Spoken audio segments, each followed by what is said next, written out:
ब्रह्मांड की उत्पत्ति से संबंधित प्रमुख सिद्धांत।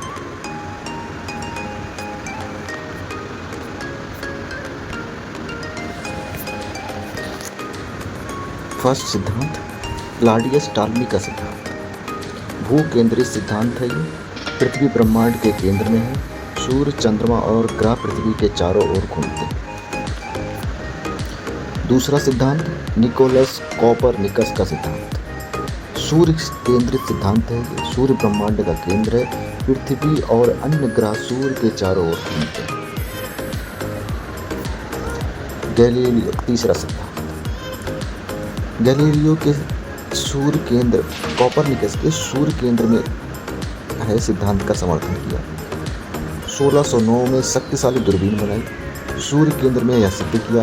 चंद्रमा, ग्रहण और ग्रहों का अध्ययन किया। आधुनिक विज्ञान के जनक कहे जाते हैं। बिग बैंग सिद्धांत सबसे मान्य वैज्ञानिक सिद्धांत है।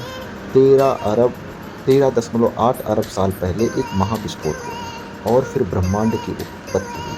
सर्वप्रथम यह विचार जॉर्ज लेमेत्रे ने प्रस्तावित किया, पर दूसरी विश्व युद्ध के कारण कोई ध्यान नहीं दिया और फिर बाद में रॉबर्ट वैगनर द्वारा पूरा विस्तार में दुनिया के सामने रखा गया।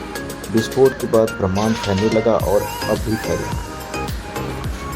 सतत शाश्वत सिद्धांत, इसके हिसाब से ब्रह्मांड जैसा है वैसा ही था। इसका औसत घनत्व एक जैसा बना हुआ है।